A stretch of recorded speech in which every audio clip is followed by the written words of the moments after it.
سبيل الدموع سبيل مريح تنهدى يا صاحي كي تستريح وبث الدعاء. بسم الله الرحمن الرحيم. السلام عليكم ورحمة الله وبركاته. الحمد لله الذي أحل البيع وحرم الربا، والصلاة والسلام على النبي المصطفى وعلى آله وأصحابه أهل الصدق والوفاء ومن تبعهم بإحسان إلى يوم الدين. أما بعد. Hadirin sidang jamaah salat maghrib yang dimuliakan Allah, alhamdulillah kita baru saja dapat menunaikan salat fardu maghrib kita di awal waktu secara berjamaah di rumah Allah yang mulia ini.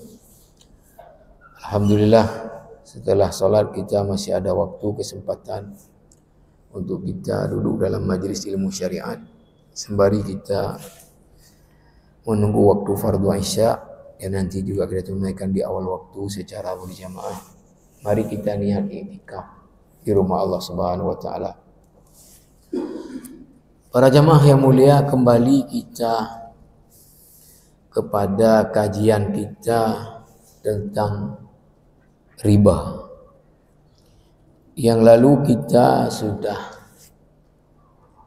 membahas bahwa riba itu hanya terjadi di dalam dua transaksi, atau bahasa lainnya adalah dua akad. Yang satu dalam akad hutang bihutang, disebut dengan bahasa Arab akad qarad. Dan ini sudah kita bahas yang lalu. Sehingga riba dalam akad hutang bihutang disebut dengan riba ad-dain. Karena ad-dain dalam bahasa Arab artinya hutang. Ya. Dan inilah bentuk riba yang terjadi di zaman jahiliyah dulu. Apa rumusnya supaya tidak terjadi riba di dalam hutang pihutang? Rumusnya sederhana, bahwa pada waktu akad dibuat, karena ketentuan akad qarad di dalam Islam adalah akad murni membantu orang yang dalam kesulitan, tidak mengharapkan kompensasi apapun dari orang itu melainkan pahala dari Allah. Maka dalam akad qarad tidak boleh dipersyaratkan pengembaliannya lebih 1 sen pun. Apabila dipersyaratkan pengembaliannya lebih, maka kelebihan itulah namanya riba. Maka dalam akad qarad berapa dihutangkan, segitulah baliknya. Seberapa pun lama waktu. Tidak boleh ada disyaratkan pengembaliannya lebih.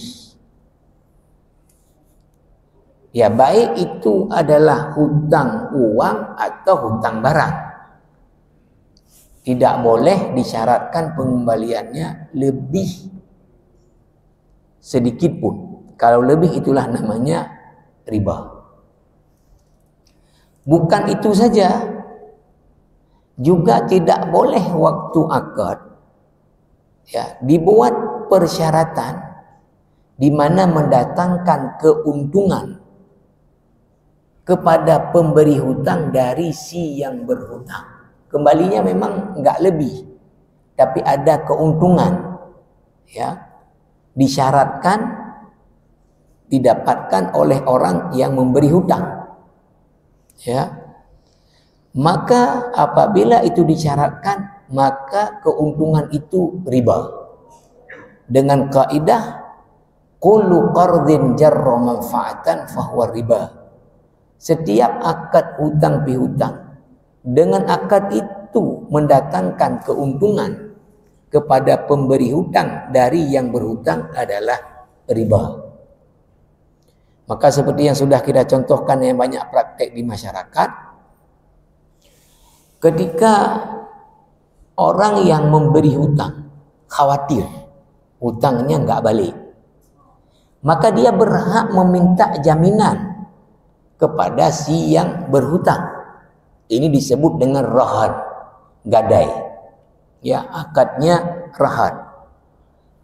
Maka kalau seandainya jaminannya adalah kebun, sawah, maka tidak boleh hasilnya diambil oleh si yang beri hutang. Kalau hasilnya diambil si pemberi hutang, itu riba. Karena fungsi barang jaminan itu murni sebagai jaminan bila hutang tidak mampu dibayar pada waktunya, itu dijual untuk menutup hutang. Sisanya dibalikkan kepada pemilik daripada harta itu yang dijadikan sebagai jaminan. Ini kaidahnya. Nah, sekarang apabila waktu akad tidak ada disyaratkan pengembalian lebih, tetapi ketika dikembalikan, orang yang mengembalikan ini berbaik hati, dia kasih lebih, ini dibolehkan.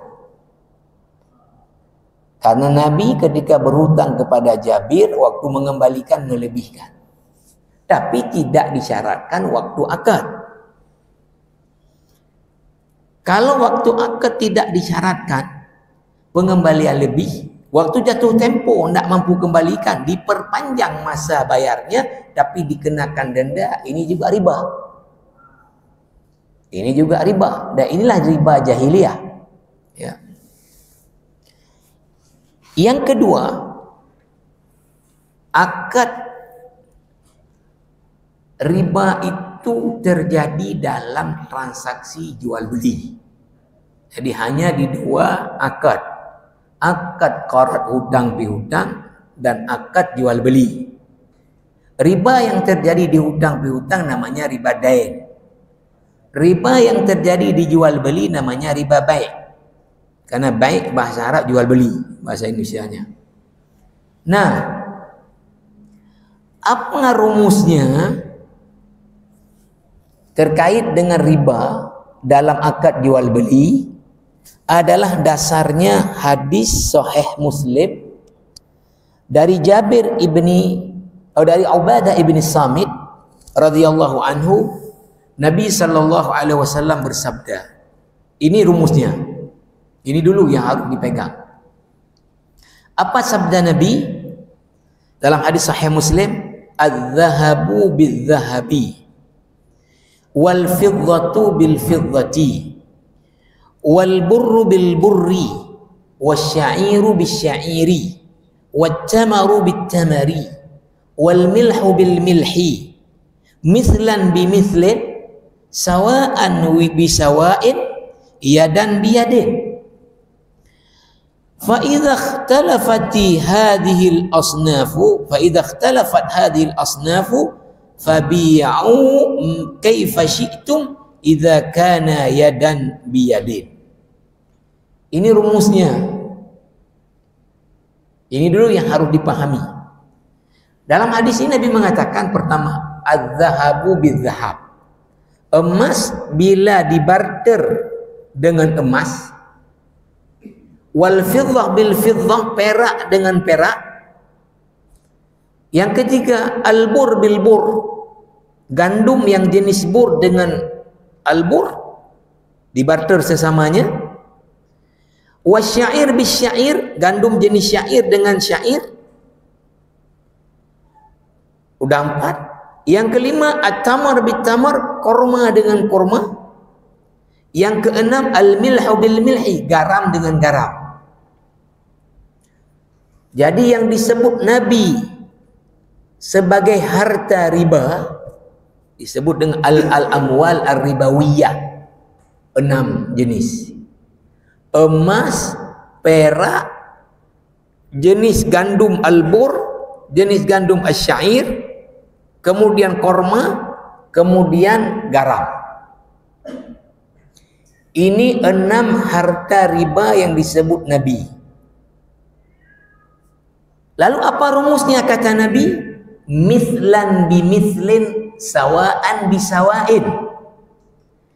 Kalau antar 6 jenis ini sesama jenisnya dia ditukar. Emas dengan emas ditukar. Ya. Terserah satu emas kualitasnya jelek, satu bagus. Tapi kalau antar ini ditukar, biar enggak riba, apa rumusnya tadi? Mislan bimislin, harus sama persis takarannya. Harus sama takarannya.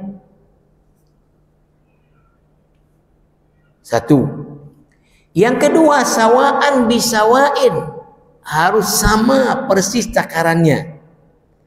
Yang kedua adalah iyadan biyadin, harus cash di majelis akad. Ya, saya ulang. Emas kalau dibarter dengan emas, perak dengan perak, bur dengan bur, syair dengan syair, korma dengan korma, garam dengan garam, biar enggak riba, pertama takarannya harus sama persis. Kalau emas A 1 gram, emas B apapun kualitinya mesti 1 gram. Kalau ketika dibarter karena kualiti beda, emas A, ya, ini misalnya 1 gram, emas B 1 gram sekian. Ini namanya riba fadl. Riba fadl itu adalah lebih. Riba karena salah satu dari yang dibarter sebagai harta riba, sesama harta riba, jenisnya sama, ilatnya sama, tapi lebih takarannya, riba fadl. Oke, yang paling gampang. Korma ajwa, ya, korma ajwa, saya pikir semua kita tahu korma ajwa. Itu kan korma yang the best. Berapa 1 kilo korma ajwa? Ya. Katakanlah ya, umpama 100 real. Berarti sekarang sekitar 420.000 misalnya ya. 1 kilo. Kemudian ada korma sukari. Ya. Korma manis gula sukari misalnya. Itu 1 kilonya cuma 10 real. Ketika 2 orang, yang satu punya kormanya ajwa, satu punya korma sukari, kemudian dibarter. Korma ajwa 1 kilo, sukari harus 1 kilo juga, enggak boleh lebih. Beda kualiti dong, beda harga, terserah. Kalau korma dibarter dengan korma, rumusnya mislan bimislin, sawaan bisawain, harus sama takarannya. Ajwa 1 kilo, sukari 1 kilo. Lebih salah satunya riba, namanya ribal fadl. Ya, itu rumus Nabi buat. Kalau kita mau protes misalnya, mana bisa ajwa 420.000 1 kilo, ini 45.000. Masa ketika dibarter nggak boleh lebih? Nabi buat rumus ini. Dan dulu pernah kejadian, Nabi suruh beli korma Khaybar. Ketika dibawa, bagus sekali kormanya. Nabi tanya, Korma Khaybar bagus begini semua ya? Enggak, ada para sahabat. Tadi pertama kita punya 2 sak dari korma jelek. Kita kemudian barter dengan korma bagus ini dapat 1 sak. Kata Nabi, jangan lakukan riba. Lalu apa? Biar enggak riba, jual dulu korma jelek ini. Berapa dapat duit, dengannya beli korma yang bagus. Berapa yang dapat? Ini kalau kita hitung yang saya bilang, maka orang Arab jahiliyah dulu protes. Ketika diharamkan riba, mereka mengatakan, innamal bay'u mithlur riba wa ahallallahu al-bay'a wa harrama riba. Jual beli dengan riba kan mirip-mirip aja. Kenapa dihalalkan jual beli, diharamkan riba? Oke, kita lihat tadi. Orang punya korma ajwa 1 kilo. Oke. Ya. 420.000. Mau ditukar dengan korma sukari yang 42.000 misalnya. Ya. Itu kalau mau sama nilainya berarti harus berapa? Korma sukari 10 kilo. 10 kilo sukari baru sebanding dengan 1 kilo ajwa. Jadi kalau mau ditukar langsung korma dengan korma, maka 10 kilo sukari kasih ke orang yang punya ajwa, dia kasih ajwa 1 kilo. Riba. Sudah. Sekarang orang yang punya sukari jual dulu. Berapa kilo sukari dia harus jual untuk dapatkan 1 ajwa? 10 kilo. Dia dapat uang, baru mampu beli 1 kilo ajwa. Tidak riba. Kan ini tet dengan tu. Ya? Jual dulu sukari 10 kilo, dapat duit sekian. Dengan duit itu beli ajwa, dapat berapa? 1 kilo. Enggak riba. Karena apa? Tadi ini nanti karena rumusnya. Yang tadi korma dengan korma, sekarang real dengan korma. Kan tadi setelah dijual dapatnya apa? Real. Sekarang yang dibarter apa? Real dengan ajwa. Nah, maka lanjut dulu rumusnya. Rumus awal, kalau emas dibarter dengan emas, perak dengan perak, gandum jenis bur dengan bur, syair dengan syair, korma dengan korma, garam dengan garam. Pertama, biar enggak riba harus sama persis takarannya. Kalau takarannya pakai on ya on, kalau takarannya pakai sukatan ya sukatan, kalau pakai timbangan ya timbangan. Ya. Oke. Kalau salah satu dari jenis ini dibarter ada yang lebih, riba.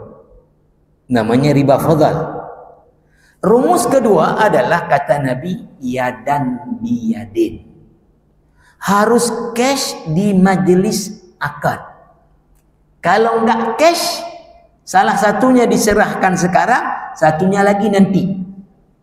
Umpama balik ke korma. 2 orang sepakat ya membarter korma. Yang satu punya ajwa 1 kilo, satu sukari 1 kilo. Enggak lebih, sama takarannya. Tetapi yang ajwa kasih sekarang, sukari nanti sore kasih. Riba. Namanya riba nasi'ah. Keterlambatan penyerahan salah satu dari barang riba yang dibarter. Oke. Hadis Nabi lanjutannya, Fa idza ikhtalafat hadhil asnaf, kalau sekiranya jenis barang riba yang 6 tadi disebut hadis berbeda jenisnya, berbeda jenis waktu dibarter. Misal emas dibarter dengan perak, ya, kemudian gandum dengan korma, korma dengan garam, beda jenisnya. Maka kalau beda jenisnya, kata Nabi, fabi'u kaifa syi'tum, silahkan kalian jual seberapapun kalian mau, berbeda takaran tidak apa. Tetapi idza kana yadan biyadin, tapi harus cash di majelis akad. Dari hadis ini para ulama mengkaji, ya, lalu mengeluarkan rumus. Apa rumusnya? Pertama, kalau harta riba sama ilatnya, ilat itu artinya adalah, ya, sesuatu yang karena dialah hukum itu ditetapkan. Harta riba apabila sama ilatnya, sama jenisnya, ketika antara ini dibarter, biar enggak riba, dua hal harus terpenuhi. Pertama, sama takaran dan cash di majelis akad. Oke, ini rumus pertama. Rumus kedua, apabila keenam harta riba ini, ya, dibarter, ilatnya sama, tapi jenis barangnya tidak sama, maka tidak harus takarannya sama, tapi harus satu saja, cash di majelis akad. Cash di majelis akad. Oke. Sekarang hanya ini riba. Kalau harta riba dibarter dengan harta riba, beda ilatnya, pasti beda jenisnya. Beda ilat pasti beda jenis, nggak mungkin sama jenis, ya. Beda ilatnya pasti beda jenisnya, nggak berlaku kedua-dua tadi. Harus sama takaran, nggak berlaku, cash nggak berlaku. Nah, misal ya, atau saya tarik dulu kesimpulan. Memang terjadi beda pendapat para ulama dalam menangkap emas perak. Ini ilatnya apa? Tapi saya ambil aja pendapat yang mayoritas biar nggak bening-bening. Ilat pada emas dan perak itu adalah mutlaqus samaniyah. Apa dia? Dia sebagai alat ukur untuk harga barang, sebagai alat tukar dan alat ukur nilai daripada barang. Oke, itu ilat pada emas dan perak. Oke, pada 4 lagi harta riba, 2 jenis gandum, korma, garam. Ilatnya apa? Nah, kalau mazhab Syafi'i, ini saya perlu sebut mazhab Syafi'i karena kita hidup di lingkungan mazhab Syafi'i. Karena kalau kita dengar pengajian pasti nanti yang disampaikan mazhab Syafi'i. Kalau mazhab Syafi'i mengatakan ilat pada 4 harta riba disebut Nabi ini adalah apa? Adalah mat'um, sesuatu yang dimakan.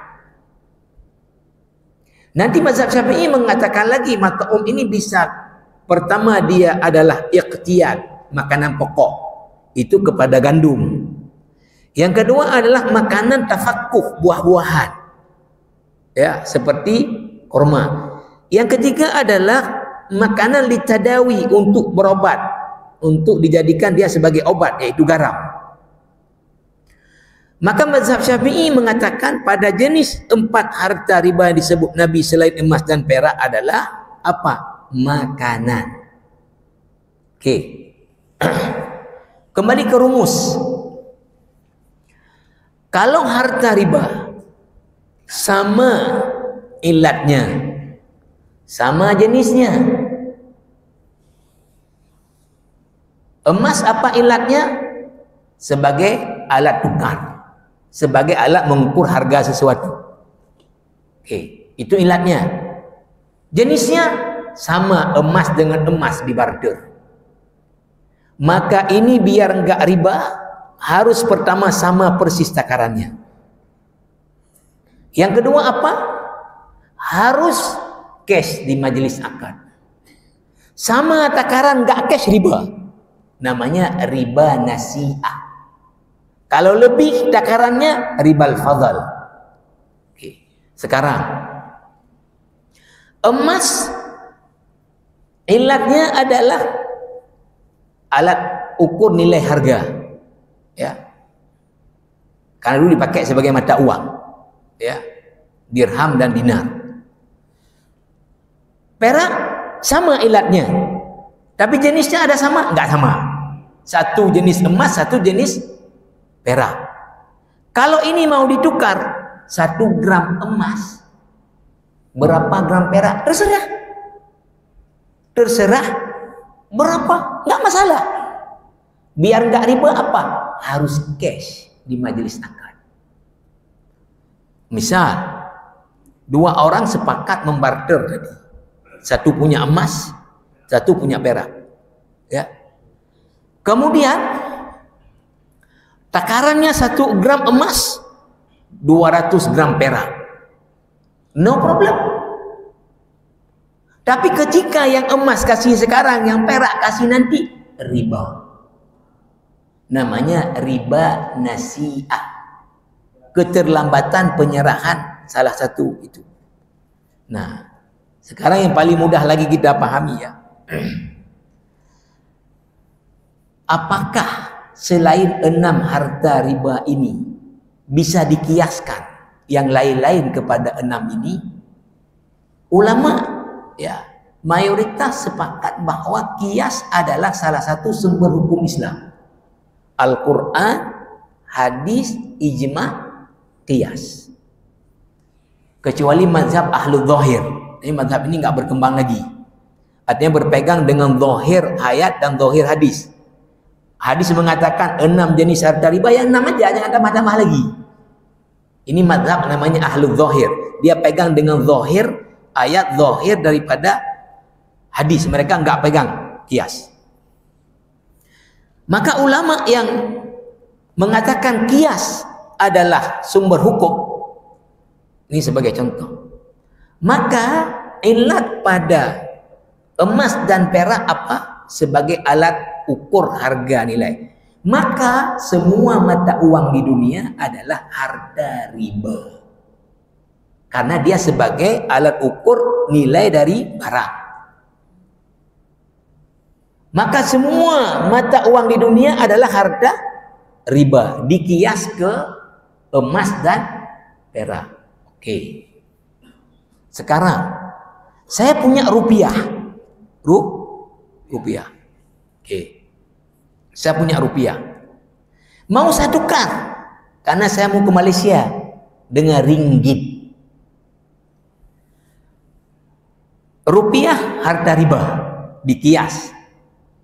Ringgit harta riba, ilatnya sama sebagai alat ukur harga barang. Oke, ilat sama. Jenis sama enggak? Enggak. 1 rupiah, 1 ringgit. Ilat sama, tetapi jenis beda. Lalu boleh enggak takaran beda? Boleh. Kata Nabi tadi, kalau berbeda jenis silahkan kalian jual berapapun takarannya. Maka 1 ringgit berharga 3.500 rupiah. Ringgit 1. Rupiah berapa? 3.500. $1 berapa? 15.900. Nolak cuma satu. Ya, ada berapa yang neo itu juta-juta penggok. Ya. Oke. Sekarang mau tukar RM1, maka takarannya berapa? 3.500 rupiah. No problem. Berbeda takaran. Biar enggak riba apa? Harus cash di majelis akad. Maka tidak bisa money changer itu enggak cash. Maka money changer itu cash. Kita kasih ya 1 juta rupiah. Dia kasih ringgit Malaysia misalnya 300 ringgit cash. Kalau enggak cash riba. Ini misal satu orang punya ya ringgit, satu punya rupiah. Lu tengok mujak Malaysia ya check up. Napa ringgit barang? Nah, ya. Lu tukar dengan rupiah aja. Jun, ini orang tukar. Nyopat 5 juta. RM1 untuk diserahkan riba. Karena dia harus cash di majelis akad. Artinya biar enggak riba kayak mana? Janji aja dulu. Jangan buat akad.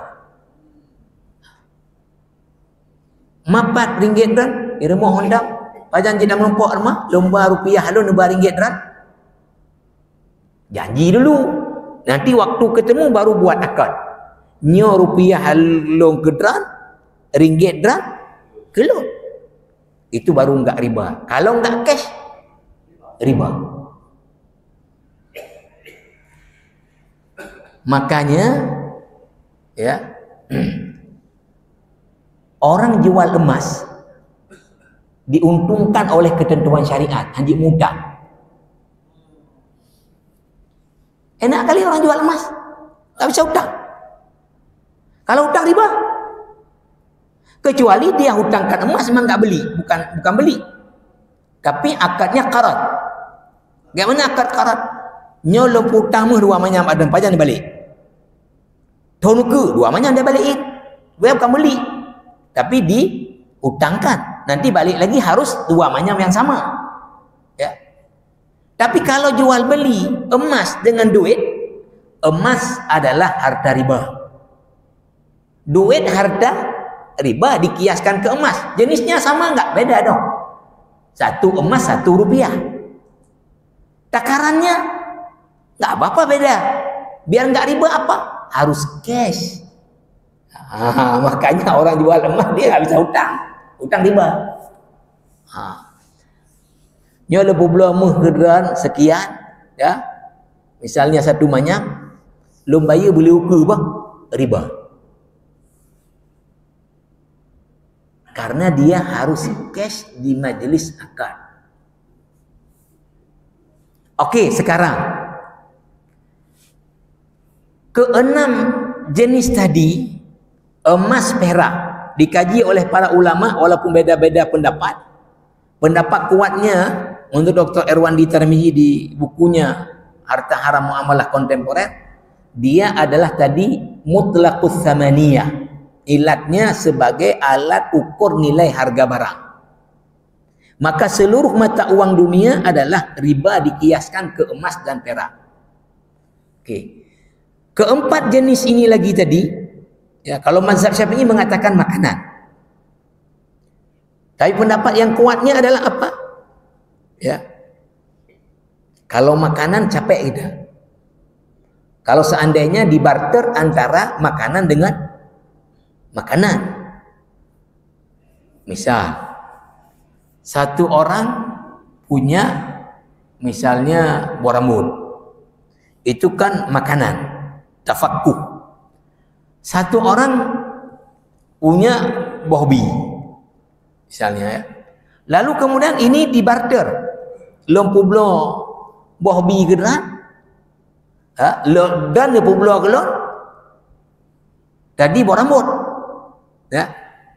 Ini jenisnya jelas beda. Satu bohbi, satu buah rambut. Beda takaran tidak mengapa. Ya, boh rambut misalnya sabuh raga, boh bil raga, no problem. Tetapi apa? Harus cash. Kalau menurut mazhab Syafi'i, kalau boh rambut kasih sekarang, boh bil nanti sore, riba. Kalau merujuk pendapat mazhab Syafi'i. Tapi pendapat yang kuat, keempat jenis harta selain emas dan perak ini ilatnya adalah makanan pokok. Ini yang dianggap kuat. Di luar makanan pokok bukan harta riba. Sekarang jelas-jelas makanan pokok, beras. Beras adalah harta riba yang dikiaskan kepada gandum. Oke. Satu orang punya beras tangse premium quality. Satu lagi punya berasnya beras bulog. Ya. Orang yang punya beras bulog ini entah dapat dia berasnya misalnya ada hijau di kantornya. Lalu kemudian dia mau makannya beras tangse. Hai baju huruf. Lalu dia juallah ini.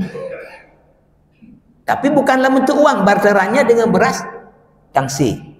Tidak boleh lebih takaran pertama sedikit pun. Sekalipun kualiti beda. Maka kalau beras bulog 1 kilo, tangsi 1 kilo. Lebih riba.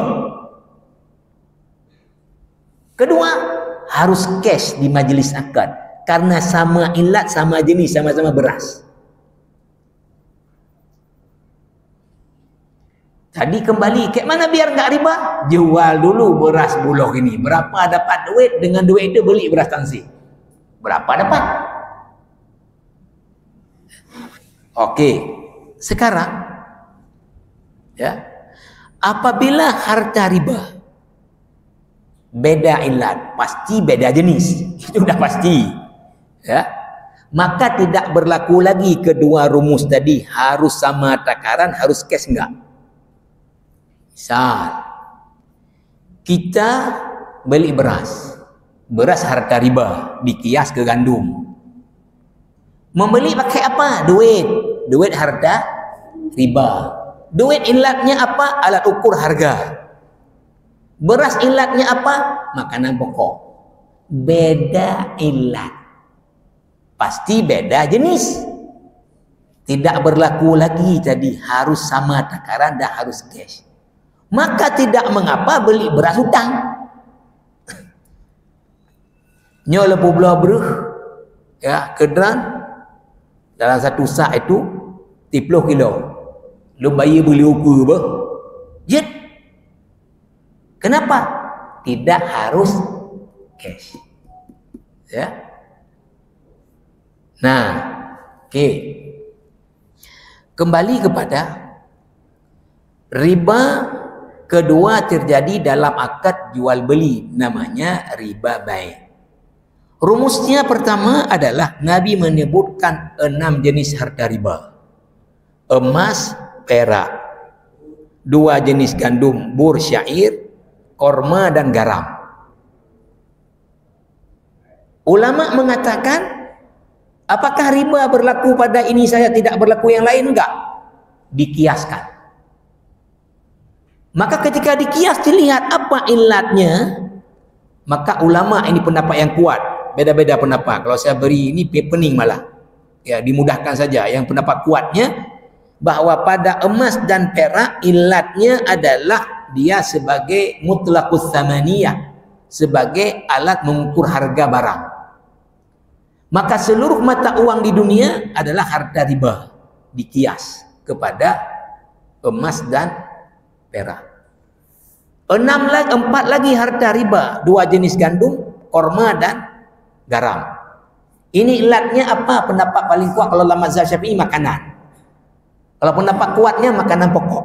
Hanya makanan pokok saja yang menjadi harta riba. Kalau boh limeng, boh panah, boh semangka itu bukan harta riba. Karena dia bukan makanan pokok. Tapi kalau mazhab Syafi'i mengatakan harta riba. Rumusnya, Kalau harta riba baik yang disebut Nabi maupun yang dikias, sama ilatnya, sama jenisnya, harus pertama sama persis takaran, dah harus cash di majelis akad. Kalau tidak sama takaran, satu lebih, namanya ribal fadal. Kalau tidak cash, yang satu kasih sekarang, yang satu lagi nanti, namanya riba nasi'ah. Ya. Oke.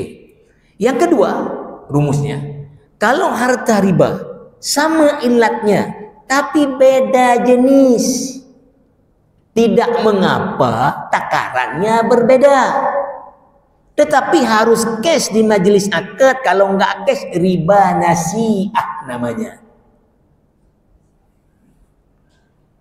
Hanya ini rumus. Kalau harta riba beda ilat, pasti beda jenis. Maka tidak mengapa beda takaran, tidak mengapa tidak cash di majelis akad.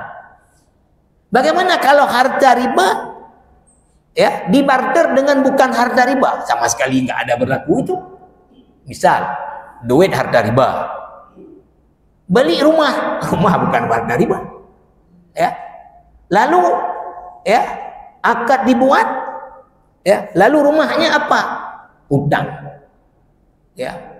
Nanti bayarnya nggak apa-apa, ya. Karena duit harta riba, rumah bukan harta riba. Beli tanah bukan harta riba. Mobil bukan harta riba. Jadi itu saja yang menjadi rumus. Nah, jadi itu ya riba hanya terjadi di dua akad. Akad hutang pihutang namanya adalah qarat, hutang bahasa Arab den. Maka apabila dipersyaratkan pengembalian lebih ya pada waktu akad, itu namanya riba.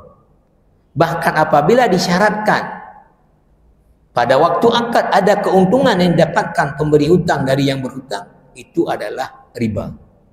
Apabila diperpanjang waktu pembayaran dan didenda, adalah riba. Karena kembalinya lebih dari yang sudah diambil, karena lebihnya denda, adalah riba. Karena rumusnya nggak boleh lebih sedikit pun, berapapun waktu. Ya. Nah, baru kemudian riba yang kedua terjadi dalam akad jual beli. Di luar dua ini nggak ada terjadi riba. Dengan rumus tadi, Nabi hanya menyebut 6 jenis harta riba, lalu kepadanya dikiaskan. Apabila harta riba sama ilat, sama jenis, biar nggak riba harus sama takaran, harus cash. Nggak sama takaran satu lebih, namanya riba fadal. Nggak cash salah satu terlambat, namanya riba nasi'ah. Apabila sama ilatnya beda jenis, boleh beda takaran, tetapi harus cash di majelis akad. Sampai dibahas kemajuan dunia, apa hukum menarik uang ya di luar negeri ya pakai ATM. Uang kita rupiah, ya. Waktu tariknya di Saudi real keluar. Ini kan membarter rupiah dengan real. Kalau di Amerika misalnya kalau tarik real, dolar, ya. Ini apa hukumnya? Riba enggak?